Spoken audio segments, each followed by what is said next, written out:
News. All right, the floor is yours. How y'all doing today? So, as Karine said, this afternoon the President's meeting with Prime Minister Mette Frederiksen of Denmark. That meeting just started, and it's really designed to help strengthen the deep and enduring ties between the United States and Denmark. This is a visit that the President has been looking forward to for quite some time, and there's a pretty full agenda. Obviously, they're going to review our efforts as NATO allies and close partners to strengthen transatlantic security, bolster economic prosperity. They're also certainly going to discuss our unwavering support for Ukraine in the face of Russia's brutal aggression. And in that context, I think you can certainly expect that they'll raise the issue of the F-16s and the mutual consortium that we have put together to try to advance some, as an initial step anyway, training of Ukrainian pilots. And of course, they'll coordinate on a range of other issues, including energy security, climate change, and other global issues that, of course, we'll have a readout for you when it's over. I'd also just like to highlight quickly, as you've seen from the Departments of Treasury and State, the United States is now taking additional action to combat Russia's malign influence in Moldova. The individuals that were designated today were part of a plot to capitalize on protests in Chisinau that were designed to seize the Moldovan government house and conduct an opposition meeting. These actors provoked, trained, and oversaw groups in democratic countries that conduct anti-government protests, rallies, marches, demonstrations, and the U.S. government is going to continue to support the Moldovan government and their people in their efforts to combat coercive activities that undermine democracy there. With that. Welcome back. Good to see you. John, good to see you. In the span of a week, we've now had two close encounters, one at sea, one in the air with the Chinese military. Are these isolated incidents, or is China becoming more aggressive? Sadly, Ed, these are part and parcel of an increasing level of aggressiveness by the PLA, the PRC's military, particularly in the area of the Taiwan Strait and in the South China Sea. The air intercept was over the South China Sea, and the maritime intercept that you talk about was in the Straits. And sadly, this is just part, again, of a growing aggressiveness by the PRC that we're dealing with, and we're prepared to address it. You heard Secretary Austin speak to that out at the Shangri-La Dialogue just this past weekend, and we're going to continue to keep the lines open with the Chinese to make it clear how unacceptable those particular intercepts are. There was that handshake at the Shangri-La conference. Has there been any other conversation between U.S. and Chinese officials about Well, I think you know we have two officials in Beijing right now. The Senior Director for China, Sarah Barron here, and Dan Crittenbrink from the State Department are in Beijing as we speak. I know you have to be very careful about the words you choose, but what is, in describing this, but what is the best way to describe what China is doing in the air and on the seas? I'll try to give you an answer, but I sure would like to hear Beijing justify what they're doing. That said, these are intercepts. Now look, air and maritime intercepts happen all the time. Heck, we do it.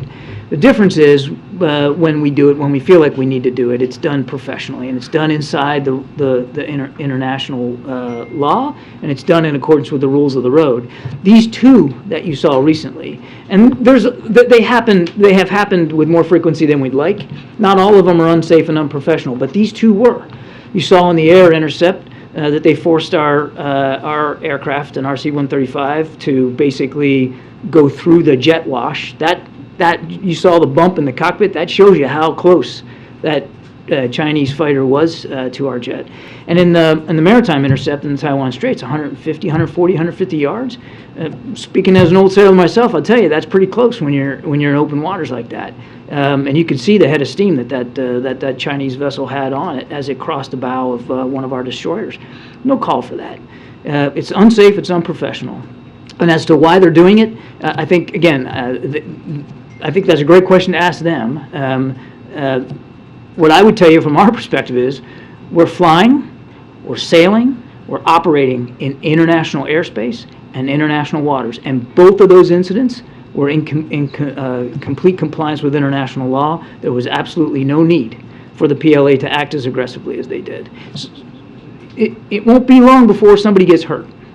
That's the concern with these unsafe and unprofessional intercepts. They can lead to misunderstandings. They can lead to miscalculations. When you have pieces of metal that size, whether it's in the air or on the sea, and they're operating that close together, it wouldn't take much for an error in judgment or a mistake to get made, and somebody could get hurt. And that's just got to be unacceptable. It should be unacceptable to them as well. Thanks, Karine. John, you just said that these two incidents are part of a pattern of an increasing level of That's aggressiveness. Right. So then why was it appropriate to send two senior officials to visit China on the anniversary of the Tiananmen Square massacre? A couple of things. First of all, it wasn't timed to the anniversary of the Tiananmen Square. Number two, it wasn't timed specifically to deal with these intercepts. You can imagine a trip to Beijing by U.S. officials takes some time to plan. So it wasn't timed to these events. That said, both these U.S. officials used the opportunity to raise our concern over these two intercepts that I just talked to Ed about. Absolutely raised the concerns that we had. Now, we had raised those concerns through our embassy as well, so this wasn't a new message that the Chinese were hearing.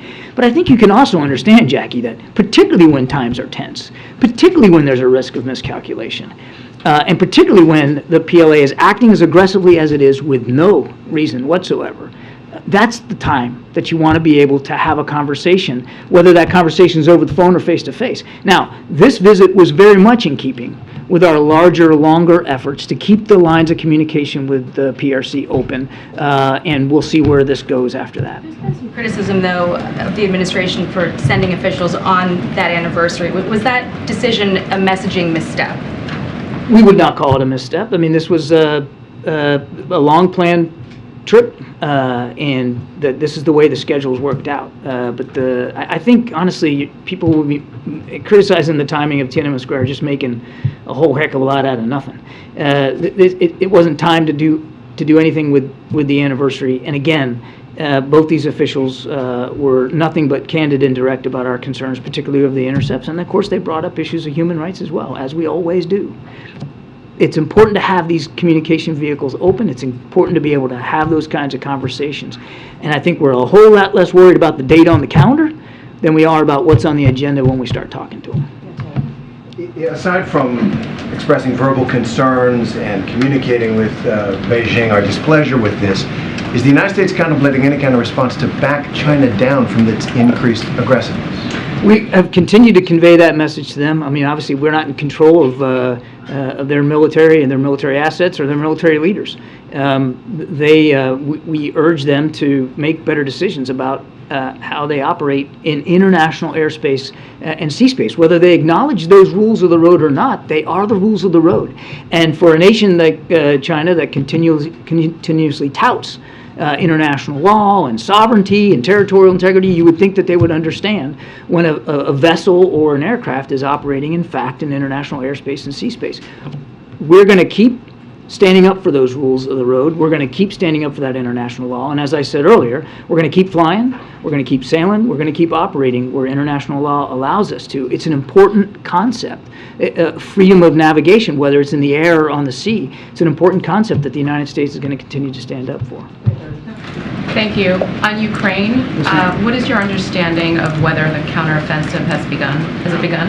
I'm not going to be talking for the Ukrainian military. That's for them to speak to. I think you heard them say earlier today that they're conducting some offensive operations, but I won't go beyond that. That's for them to speak to. What I can speak to is how hard we work to prepare them to be ready. So whether it's starting now or starting soon or whenever they decide to step off and whatever they decide to do, the President's confident that we did everything we could over the last 6-8 months or more to make sure that they had all the equipment, the training, the capabilities to be successful.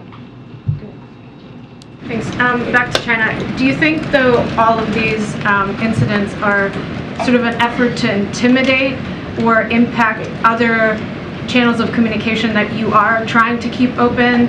Or do you see them compartmentalizing the military sort of realm from you guys trying to send Blinken over there and Yellen over there and Raimondo? It's difficult to know for sure, Jenny. I mean, obviously, when you fly and sail as aggressively, and you saw the video for yourself, I mean, you don't need me to tell you how aggressive it was.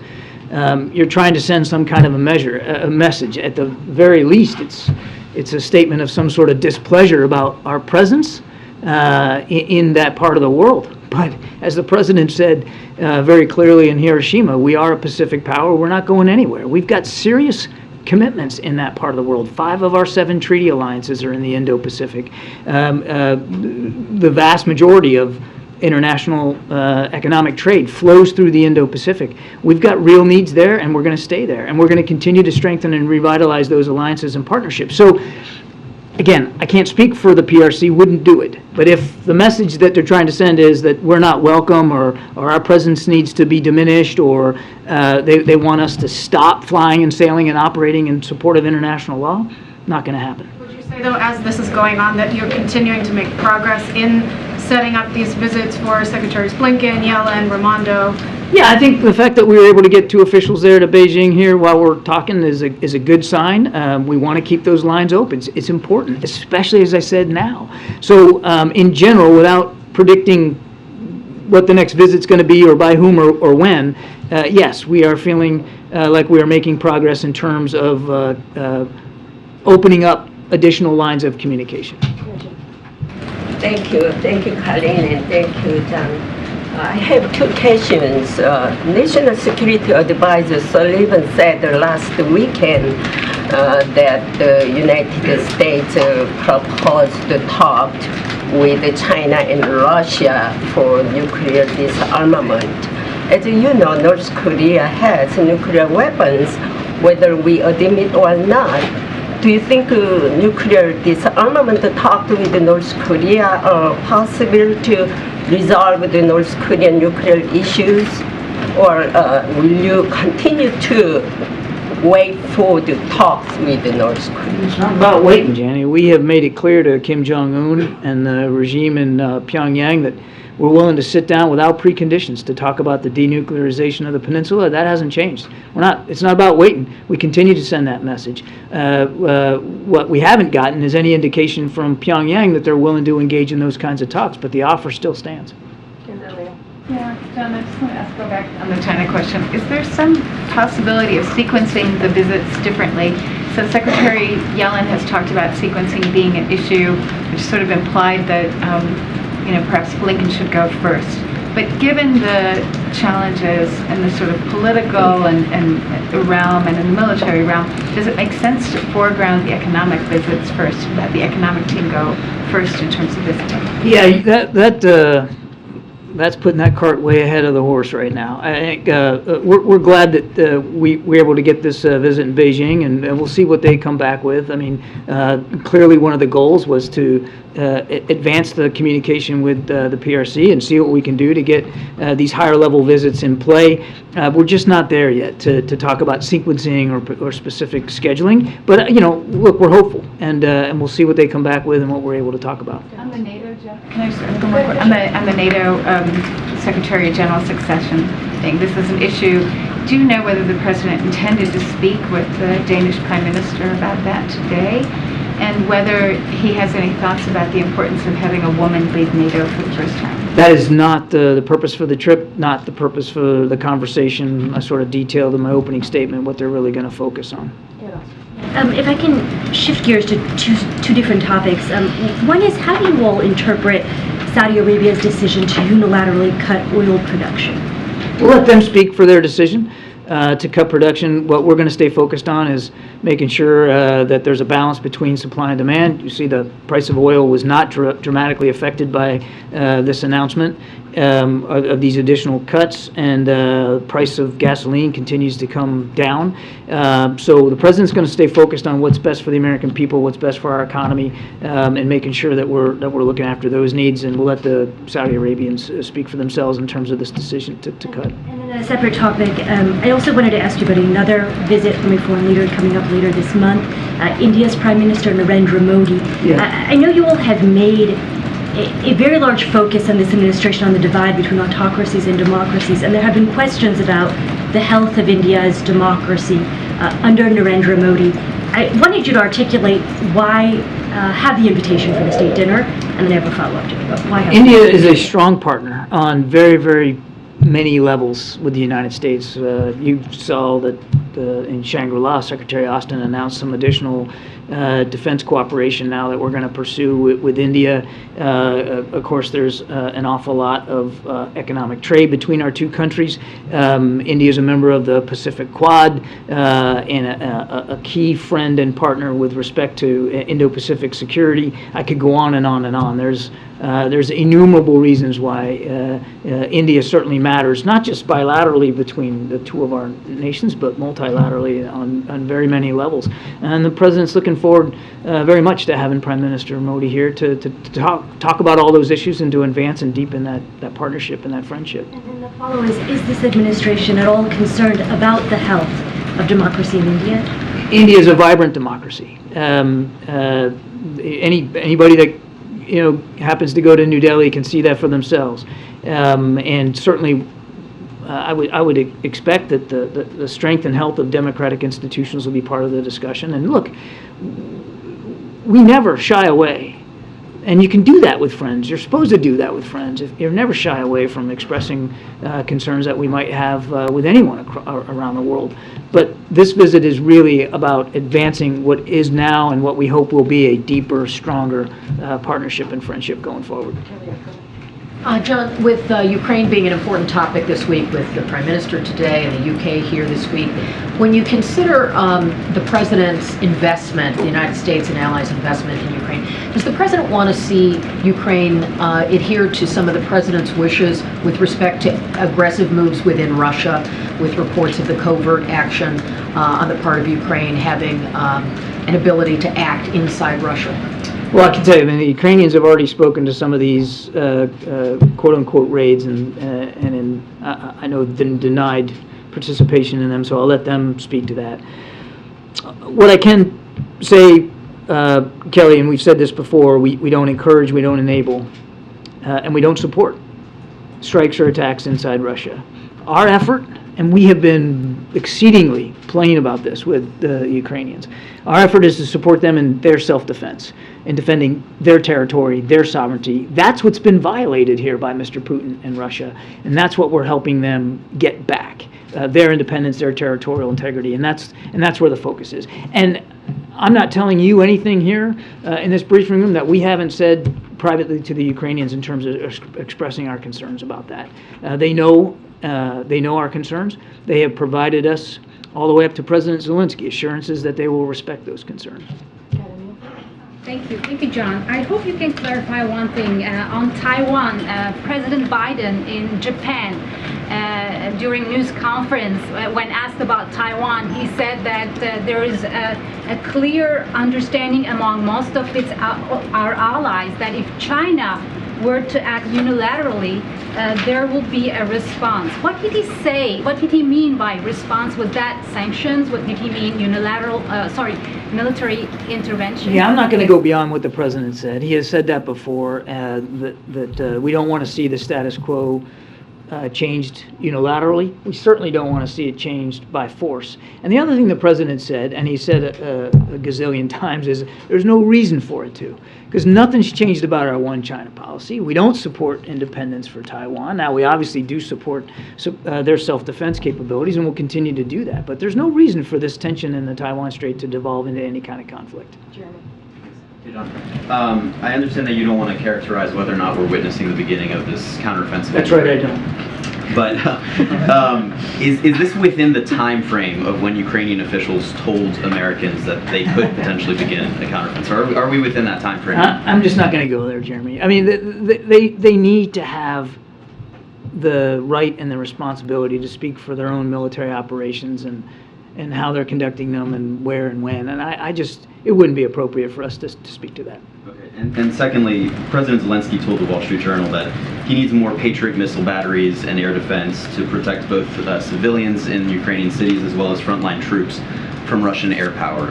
Is the U.S. in the process of identifying additional Patriot batteries that they could potentially send or additional air defense? Could we see some of that? What I would tell you is we've been prioritizing air defense now for many, many months. And in this last package, one I think we just talked about last week, there were additional interceptor missiles.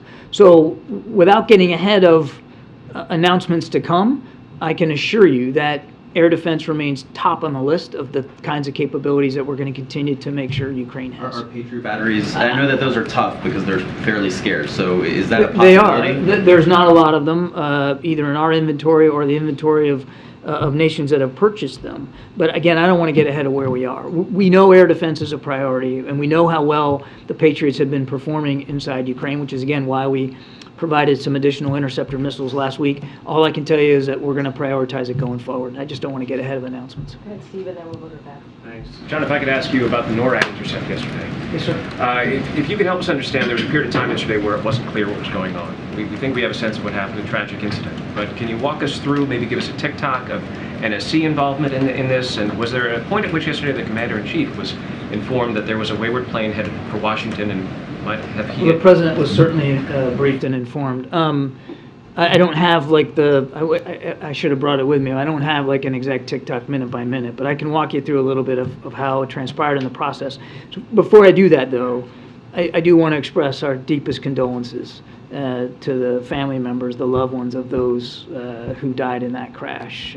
Just terrible news. Nobody wants to get that, and we need to keep them front and center as we talk about this. But this is part of, you might remember after 9/11, Operation Noble Eagle was stood up, and it's an organized operational way of policing airspace, particularly sensitive airspace over the United States in the wake of 9/11. And so there are Noble Eagle-like incidents that happen from time to time where private aircraft wander into secure airspace and we have to notify them to leave. And 99 times out of 100, that's all it takes is a quick call on the radio. Hey, you're getting into some airspace you don't need to be in, and usually that takes care of it. But under this process, if an aircraft, if a pilot is non-responsive to those requests and continues on course and speed and altitude to enter restricted airspace, then there are, under NORAD's authorities, there are the responsibilities to put aircraft up to again send the message and get a different outcome. And that's what happened here. 6 F-16s from 3 different air bases on the East Coast. Certainly, Joint Base Andrews was one of those 3. Launched into the air. 6 F-16s, 3 air bases launched to intercept this particular Cessna citation. As I understand it, the 2 from Andrews were the first ones to reach the Cessna, and they had to turn on the speed to get to them, which is why people here in the district area heard a sonic boom. They had to break the sound barrier to get up the speed to get to the aircraft in question. When they did, they did exactly what they were supposed to do: try to get on the radio, communicate to the pilot. That wasn't working. Made themselves visible. That didn't work, and tragically, it ended. Obviously, in the crash and the death of all on board. But throughout that process, there's a conference call that's set up when you have a Noble Eagle incident where NORAD's on the phone, DOD's on the phone, NSC was on the phone in real time, monitoring it and getting real time updates from the pilots. In this case, these 2 F-16 pilots, and so that everybody's in the loop, literally in real time, and that's what happened yesterday. And again, at the appropriate time, the president was briefed and kept informed. Was he informed while he was at JBA, or was it after? I honestly don't know the exact moment at which the president was informed, but he was briefed on the incident. John, you're back. Thank you, Karine.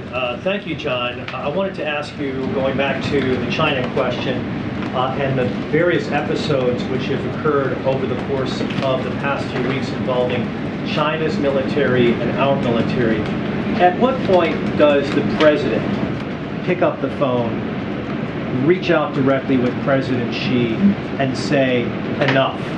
You can't continue these episodes for all the reasons that you talked about earlier. At what point does the president himself get involved in this? We have sent that message directly to the PRC, as I said earlier, through various vehicles, including the conversations that these 2 officials, one from the NSC and one from the State Department, are having at Beijing as we speak. The president will have another conversation with President Xi, and he'll do it at the appropriate time. And I'm sure that when he does, He'll be just as candid with President Xi then as he has been in the past in terms of our concerns, the challenges in this bilateral relationship, but also about the opportunities that still remain and we want to continue to pursue. Thank you. Just follow-up question on China. I feel we're getting mixed messages from China that while Secretary of Defense Austin is not being able to meet his counterpart in Singapore, and yet the credentialing Assistant Secretary is visiting China. So my question is, do you think it's more difficult to establish communication channel, military communication rather than diplomatic? Yeah, that has proven more difficult. Sure. I mean, go back in time to when then Speaker Pelosi visited Taiwan. The Chinese, in retribution for that, shut down some lines of communication, and one of them was the mill-to-mill line. And that's still not open. In fact, that's one of the reasons why we want to get Secretary Blinken back over to Beijing, because that was part of his task, was to see if he can't open up some of those lines. Now, it shouldn't take the Secretary of State to fly to Beijing to do that, but I know he's willing to if needed. Secretary Austin has, for his own part, tried to get those military-to-military lines back open for himself, and we have been unsuccessful, and that's unfortunate, particularly because of why we spent the first 10 minutes in this press conference talking about these two dangerous, unsafe, unprofessional intercepts. It's exactly because of that you want to be able to have open lines of communication in the military channel. So yes, it has been more difficult, and we hope that that can change. Yeah, Sebastian. Thanks. Hi. Could you give us a little more preview on Rishi Sunak's visit? And apparently he is also pressing for his candidate for NATO Secretary General. So, and he's apparently actually going to bring it up. So, what do you have to say about that? Ben Wallace, does that sound good to you? I'll let Prime Minister Sunak speak to what he intends to raise with the President. The President's very much looking forward to this visit as well. I mean, obviously, the United Kingdom, a strong ally and terrific friend on so many fronts. I have absolutely zero doubt that the war in Ukraine will be a prime issue of discussion, and the Brits have been right there, literally at the fore in terms of helping Ukraine for the last 15 months, and I have no doubt that they'll talk about ways in which we can work together going forward for the future. I just don't have anything on the next NATO SecGen to speak to. The President hasn't made a decision about who the United States would support, and I certainly don't want to get out ahead of him on that. I will say, while I've got the chance, that the President remains very grateful and appreciative of the leadership of Jens Stoltenberg as Secretary General. Has been extended, 2 or 3 times, I think, and he's just done a masterful job, particularly when you look at what the alliance has been able to do unilaterally, sometimes bilaterally, in terms of supporting Ukraine. So an awful lot of NATO business to be done, and I'm sure that they'll discuss a whole range of those issues, but I don't want to get ahead of that discussion. On the sonic boom situation, was there any effort yesterday to evacuate the White House or the Vice President's residence as this plane crossed the airspace? And if not, why not? I'm going to let the Secret Service talk about security here at the White House. That's not something for me to tackle. Is there any review now of how this was handled, if the response was appropriate, given the risks? I refer you to DOD to talk to whatever after action they might do. It's not uncommon after any operation for the military to take a look at how it performed. Having observed this myself for many years, what I saw was just a classic textbook response to, in this case, what was an unresponsive pilot, an aircraft, again, with a completely tragic outcome. Thank you so much, John. On Iran, Iran is reopening its embassy in Saudi Arabia after a 7-year break. And it was a Chinese brokered deal. I just wanted to get the U.S.'s assessment on what this could mean, what the implications are. Will this help the security situation in the Persian Gulf or the Strait of Hormuz? Will the U.S. decrease its maritime presence in that area? And how could this affect the Abraham Accords? Which one of those 7 do you want me to take first? All of them, please. Look, we'll let the Iranians and the Saudis speak more specifically to this. What I would say is, just in general, is we support more integration, more dialogue, and more transparency throughout the region. And if the Iranians open up an embassy in Riyadh can help, increased transparency of what they're doing and why, if it can de-escalate tensions, if it can lead to a reduction in their destabilizing behavior, including intercepting maritime shipping as they attempted to do over the last several days in the Strait of Hormuz, then all that's to the positive. Karen. Thanks. Two questions really quick, if I can. To follow up on Jeremy's question, in that Wall Street Journal interview, Zelensky also said that Russia's dominance of the skies over the battle zone will mean many Ukrainian soldiers will die in the counteroffensive. Does the White House agree with that assessment that he gave? I certainly wouldn't think that it would be appropriate for us to lend veracity to estimates by the Ukrainian military in terms of what casualties they might take. That's really for them to speak to. Again, bear with me because I know this is going to sound like I've said this a gazillion times, but we have done everything we can to make them ready, and that's not just about weapon systems. It's about training and how to use it, and more critically, it's about how to integrate those capabilities on the battlefield in what we call combined arms maneuver, which is what they believe they're going to need to execute to be able to conduct successful counteroffensive ground operations. And we have really done a lot to help get them ready for that.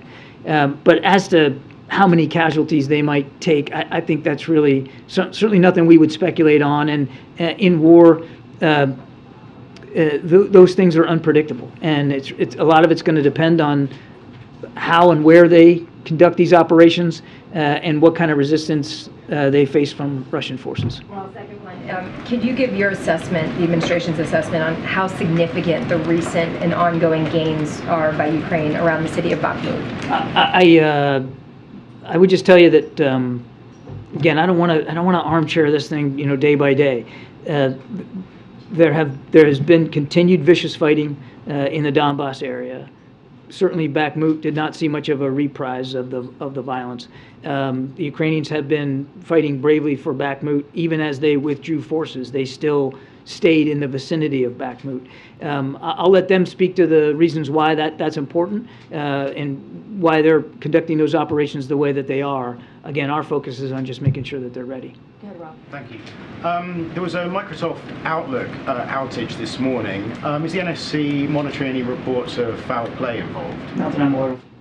And I asked last week about Mauritius. I wonder if you had a chance to read up on it. I mean, you know what? It was a second today where I'm thinking, I wonder if I should make myself ready on Mauritius. And then I thought, nah, there's no way that question's going to come up again. So I do not have an answer for you, brother. I'm sorry. I'll have to get back to you. Thank you. On Saudi Arabia, again, on the decision to cut production, was that any advance notice given to the administration on sort of what their thinking was on that? And I guess more broadly, what you can share as to how it plays into this sort of ongoing review of the U.S. Saudi relationship? I know of no advance notice, nor would there need to be. I mean, that's not that was a unilateral decision by a sovereign state, so I'll let them speak to that. And we've talked about this relationship before. I mean, as I said, I think a few weeks ago, there's going to be issues where we don't agree with Saudi Arabia, and we have the kind of relationship that we can express those concerns directly, and we do all the time. But we're focused on the future. Saudi Arabia is still a strategic partner, has been for 8 decades, will be for the next 8 decades, and we're managing that relationship going forward. That's what our focus is on. Thank you very much, Karine, as always. Admiral, thank you. I want to ask one question about Ukraine's strategy and one question about the series of national security leaks that were first detected in early April, if I may. On Ukraine, I wonder if you could explain a little more why it is that the United States urges Ukraine against the conduct of cross-border operations. Wouldn't it be the swiftest way to bring this war to a conclusion if Russia were made to feel even a fraction of the kind of pain that it has inflicted on Ukrainian territory? We have been pretty consistent about this, James. We don't. The rationale is what I'm asking. We've been consistent about the rationale too. I think we can all agree, no matter where you stand on the war in Ukraine, that having it escalate to be exactly what Putin has claimed it to be from the beginning, a fight against the West versus Russia, or United States versus Russia, or NATO versus Russia, is not good for anybody. It's certainly not good for the Ukrainian people. It's not good for our European allies and partners. It's not good for the Russian people. So we don't want to see this war escalate beyond the degree that it's escalated before, and that's been our justification since the very beginning. On the national security leaks, I wonder if you have today any better sense of how damaging to national security they were. I ask this because I was struck by the divergence, if you will, in your comments and those from President Biden on the subject. You came to this room and you pleaded with all of us not to publish this material, even if we came into possession of it, presumably because of the damage it would cause. And in fact, even in court filings, in the ongoing prosecution, federal prosecutors are referring to the great damage caused and the potential for greater damage. And yet we saw President Biden say that there was nothing of great consequence in these leaks. How could that be true? Both are true. First of all, when we made those comments, it was at the very beginning of these disclosures. We didn't know the full scope of what was out there. We didn't know what hadn't been made public yet. And the classification on a lot of this intelligence gave us proper pause for concern. And I still would make the same point I made before. We would urge you not to publish this material. We don't think that this material belongs in the public domain. That said, the more we have come to learn over time, and this is what the president was referring to, is that much of the information that's out there, and I say this with the caveat, James, that I still don't think we know for sure that there isn't more coming. But what we've seen thus far, now weeks afterward, it's a snapshot in time, a very distinct period of time, 6-8 weeks worth, and certainly events and follow-on intelligence assessments have simply moved on from where those assessments were, those ones that were published. The other thing I'd say is that many of them were based on unfinished intelligence. It's no different than, in many ways, the way you guys do your job. When you get a source that tells you something, you do the right thing and you follow it up and you check it with 2 or 3 other sources until you triangulate yourselves and get where you're comfortable with what you've got, right? Well, a lot of that information was based on early reporting that had not been corroborated. How can you tell us that you are not sure that there isn't more material coming? You have not turned off this spigot, even with the arrest of this airman? What I can tell you is we can't say definitively that there couldn't be more documents out there, James. I wish we could have a different answer to your question, but that's the honest answer. Now we haven't seen many more disclosures in recent weeks, so that's a positive. But it's not like we're gonna go whistling past the graveyard and just say, okay, we're done. I mean, we're gonna keep looking. Yeah, Diane. Okay, one question on the House oversight investigation, please. As you know, on May 10th, they issued a report showing that the Biden family allegedly funneled $10 million into their bank accounts while Joe Biden was vice president. Members of the committee have said there may be several national security concerns at hand here with their alleged ties to the foreign countries. Admiral, have you read the report yourself, and do you personally think that there are any national security concerns here? No and no. Go ahead. Thank you, Karine. So nice of you. In a letter to the president, 6 congressmen requested urgent action to stop human rights abuse by Bangladesh Prime Minister Sheikh Hasina. Also urged President Biden for measures including stricter individual section and to give the people of Bangladesh the best possible chance for a free and fair parliamentary election. What is your response about these lawmakers' recent letter to the president? Look, we've been consistent, and I'm aware of the communication. We've been consistent on the need for Bangladesh to hold free and fair elections, and to demonstrate that commitment, the State Department, as you know, recently announced a 3C visa policy that will restrict visa issuances to individuals who undermine Bangladesh's elections. Okay, Andrew, last question. Thank you, Karine. John, a few weeks ago I asked you about the case of a former Afghan Air Force pilot who is facing deportation from the UK to Rwanda. He had also requested aid from the U.S. You said you'd look into it. Thank you for that. Now, the Air Force is not apparently cooperating in making some of the officers who work with him available to at least speak with us, in part because, I'm quoting from an email here, the publicity may invite more requests for support. Now, you previously said that the U.S. government wants any former Afghan servicemen who served alongside U.S. and British forces to request support to come to the U.S. to get asylum. Has there been a policy change? Do we no longer want requests for support from publicity in cases such as these? Well, without confirming the Air Force's response, which I have not seen, the short answer to your question, no, I'm not questioning it. I'm just saying I haven't seen it, and without seeing it, I won't speak to it. But the short answer to your question is no. There's no policy. We continue to want to see our Afghan allies get out, be able to have a life of freedom, and certainly if they want that life here in the United States, we're still willing and able to help provide it to them. No, there's been no change in policy at all. Okay, thanks everybody. Thanks. No question on Sudan, no question on Africa. Thank you so much, Admiral. Go ahead, Darrell. Thanks. Crazy what's happening here. Can you clarify one thing when Kirby was describing, in response to Portnoy's question about the chain of events yesterday, did the President have any role in the decision to scramble F-16s, or is that process self-contained? Is NORAD and DOD, NSC?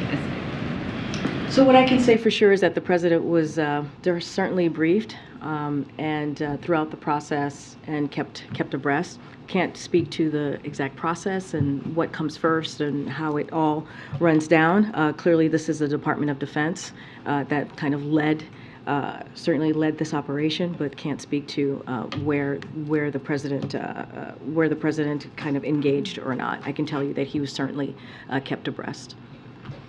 One other question, looking ahead to the trip on Friday when he goes to Fort Liberty, given that it was just renamed, will the President in his remarks get into the reasons behind the renaming, the whole debate over being woke, or will his remarks just be a tribute to troops?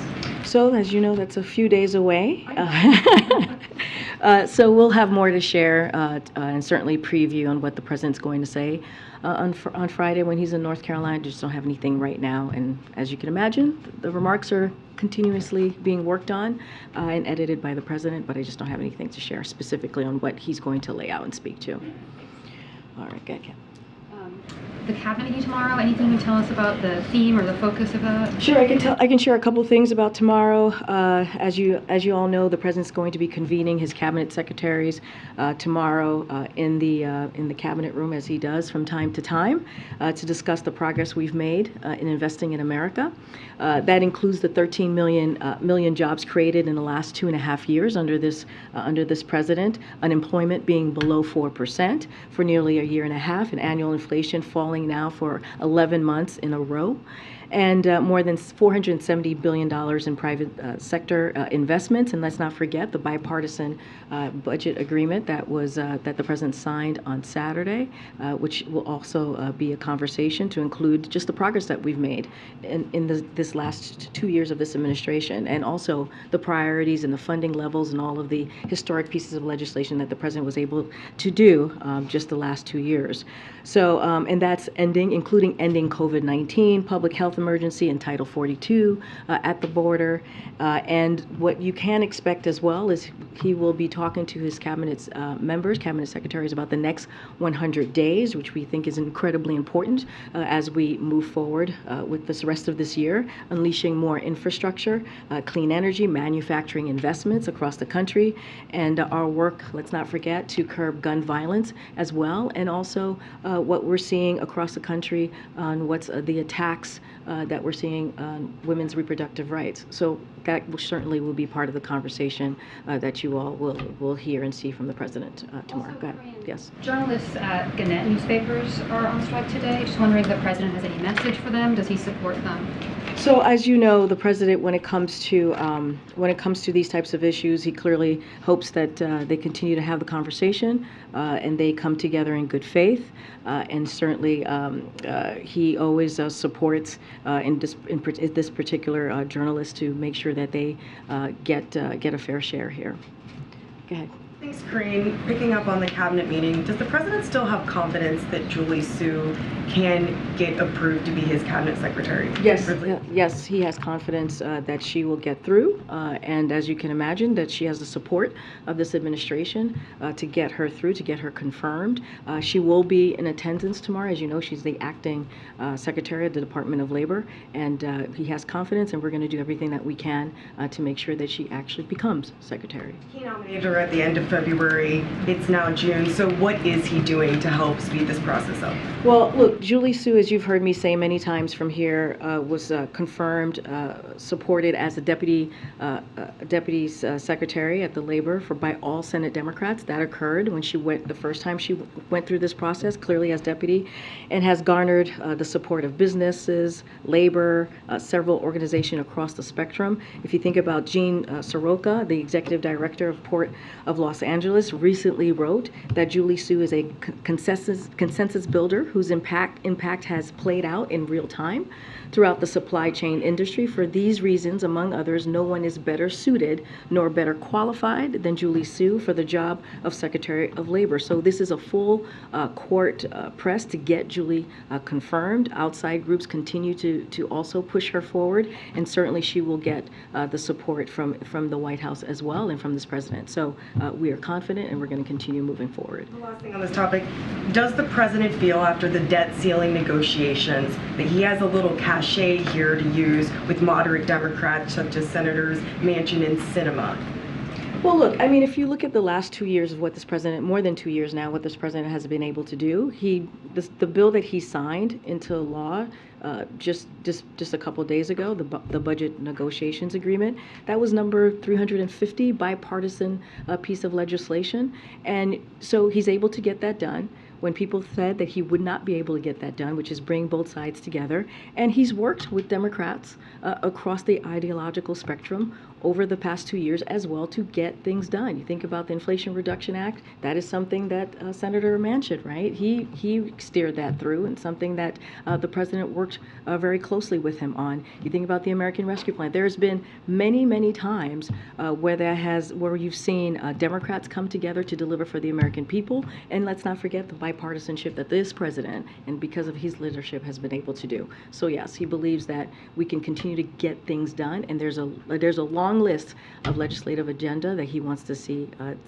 done. As I just mentioned, gun reform is being one of them. As mentioned, reproductive rights as being another, and many other ways that he believes that we can continue to deliver for the American people. Go ahead. Just another labor issue. The National Retail Federation has asked the White House to intervene in the stalled West Coast port negotiations, or labor negotiations there. Do you have intention of doing that? Are you concerned that the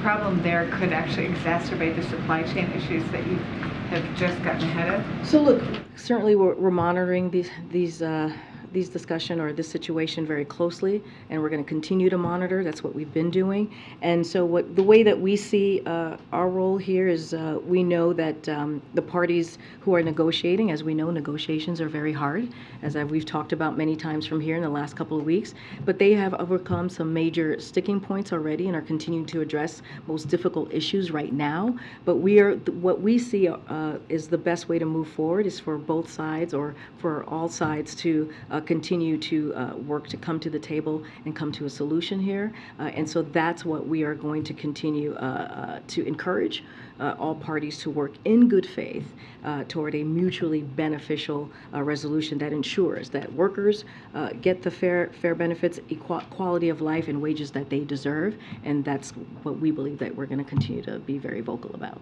Can I ask you about the latest flight of migrants, this time to Sacramento? I understand that the White House, the state authorities are investigating where that flight originated and who paid for the flight to go. whether there was some involvement by Florida. Are you in close touch with the California authorities, and do you have any initial findings now? So yes, we are in close touch with state officials on the issue that you just laid out. Look, as you just mentioned, Andrea, there is an investigation currently happening, and so certainly we'll refer you to them on any specifics on the outcome of what they're looking at. And so I've said it many times from here, repeatedly from this podium, that busing or flying migrants around the country without any coordination with the federal government, we've talked about this, state or local officials as well, is dangerous and unacceptable. And we'll continue to be very, very clear about that. It is dangerous and unacceptable because you're putting people's lives at risk, and it's dangerous and unacceptable because you're actually putting a lot of pressure on these states and local areas. And so again, we're in touch with state officials to offer any assistance that they may need, but I would refer you to them on any specifics on the investigation. Go ahead, Jeremy. Thanks, and I'll come to that. One of the results of these budget and debt ceiling negotiations, beyond averting default, seems to have been that there's a bit more goodwill that's been built up between the President and Speaker McCarthy and their teams. So I'm wondering, do you guys see any opportunities for bipartisan legislation going forward, and what is next on this administration's legislative agenda? Look, like I said, we've seen under this president, there's been about 350 pieces of bipartisan legislation that this president has signed into law. Many of those were historic pieces of legislation. When you think about the bipartisan infrastructure legislation, Inflation Reduction Act, all these pieces of legislation that's going to create good-paying jobs, lower healthcare costs for Americans, lower energy costs for Americans, CHIPS and Science Act, when we think about manufacturing jobs, creating manufacturing jobs in this country. So look, these are all important things, important issues that the president wants to continue to work on, to continue to implement. And I talked about the gun reform. We believe that there is a common sense approach here that we can move forward and work with Congress on. Reproductive rights, we believe that this is something that we need to continue to work very hard towards, making sure that the wealthy pay their their fair share as well, and not just leave it on the little guy. And so look, we're going to continue to work on an economy that works for everyone. We're making sure that we build it from the bottom up, middle out. Those are the things that the president feels that he needs to continue to work towards. And so, yeah, there are places that we see that could be a bipartisanship here. If we're really serious about the deficit, really serious about making sure that we reduce the deficit, the president put forth a plan, a budget plan on March 9th on how we can reduce the deficit by $3 trillion in the next 10 years. And so, yeah, there are ways that we believe that we can move forward here with Congress. Any plans for the President and the Speaker to meet again in a non-crisis, non-emergency setting? No plans yet. And secondly, last night during a CNN town hall, former Governor Nikki Haley suggested that allowing transgender girls into female locker rooms is driving up suicidal thoughts among teenage girls. Wondering if you have any comments. So, look, I'm not going to go beyond what we've talked about when it comes to Department of Education, when it comes to this president, as it relates to that particular issue. But look, I think more broadly, what we have seen from Republicans just across the country as it relates to transgender youth, as it relates to the LGBTQI+ community, we've seen more than 600 bills. Many of those are targeted at transgender youth. And that is something that the president's going to continue to speak out against. It is appalling what we're seeing, the hate, the attack on this community. And so the president's going to be very clear that he supports the LGBTQ+ community. This is Pride Month, as you know. He's going to continue to lift up the community and all their accomplishments, celebrate them. And so I'll just leave it there for now. Karine. Nikki Haley also last night refused to answer a question about whether she would sign a bill for a 6-week abortion ban if it came to her desk, saying that the administration has not yet outlined their position on whether they would sign bills allowing abortions at 37, 38, 39 weeks. Could you give us the sort of correct position of the administration in terms of what kind, if any, kinds of restrictions on abortion the administration supports? So I didn't watch this town hall, so can't really speak to exactly what she said. What I can speak to, what the president has said, which is that he will continue to call on Congress to restore Roe v. Wade. And so if you know the particulars of Roe v. Wade, you see what the president stands. So I'll just leave it there for now. And one other one on Nikki Haley. She also said that a vote for President Biden is a vote for Vice President Kamala Harris. What do you say to anyone who is questioning whether the president would survive a full 4-year term? So let me just say this. I'm not going to comment on the 2024. She is a candidate, so I want to be very careful here.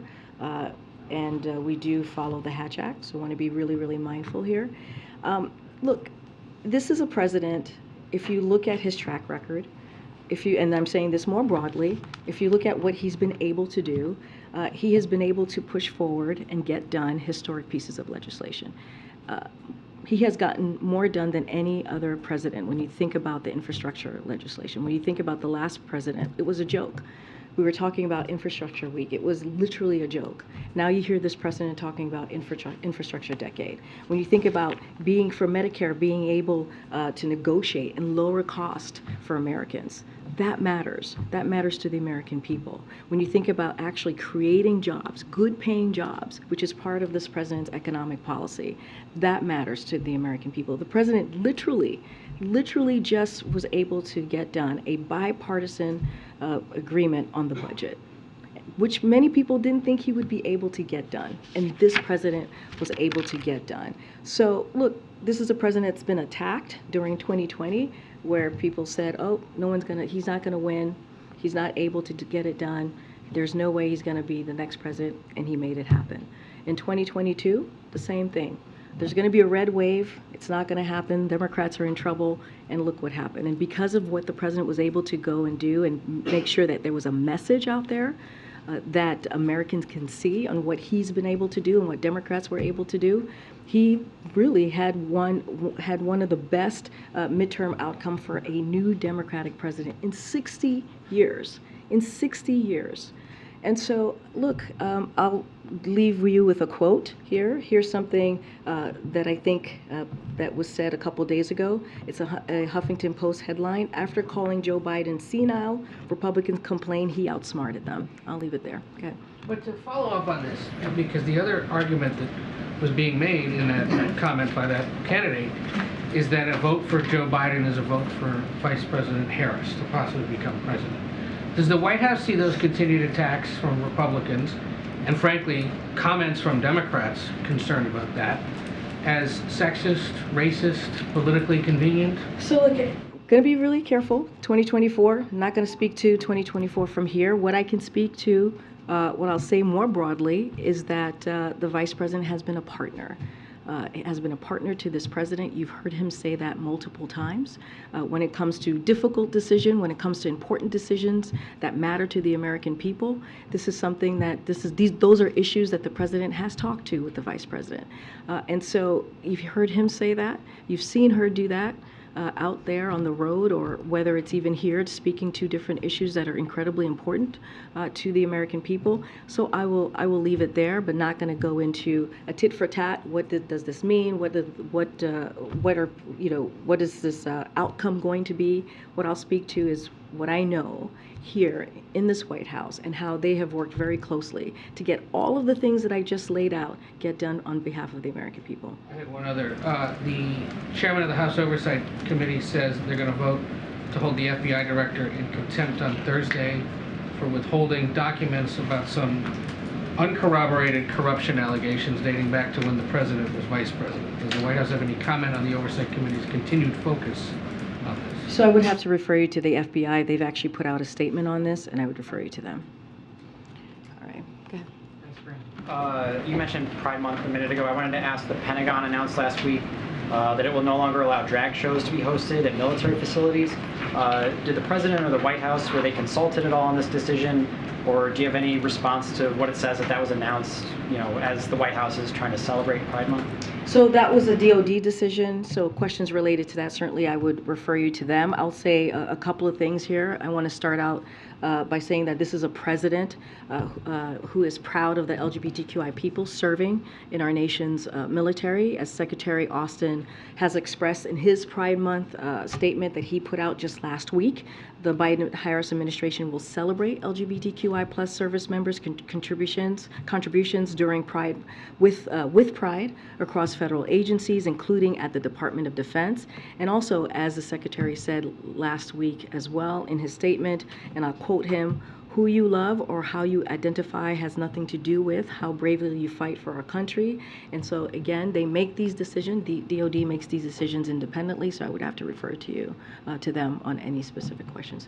Go ahead, Ed in the back. Thanks. I can ask you about China, if I could. So the president says we're in a competition with China. He's been in office 28 months. Are we winning the competition?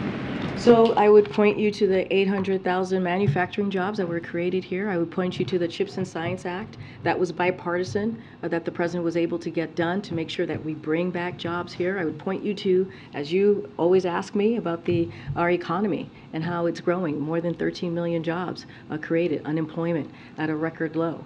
And so the president has done the work to make sure that we bring those jobs back. You see the investment. We talk about investing in America, and the president is able to talk about that and go around the country laying that out because of what we've been able to do, historic pieces of legislation to prove that point that I'm making. So he feels like we're winning that competition. What we feel like is we are in a place where we are have created an economy that the president hopes that will work for everyone, that we don't leave anyone behind, that we create good paying jobs, that we have manufacturing come back to America, and we see that. We see those investments. We see companies saying that they're willing to invest and create jobs. We see the 800,000 manufacturing jobs out of the 13 million jobs that this president was able to create in just 2 years. In just 2 years, that's historical. No other president has been able to do that even in 4 years. And so, yes, we're going to continue to be competitive, and I think that's incredibly important to the American people and to how we see the economy moving forward for this country. Thanks, everybody. See you tomorrow. Thank you.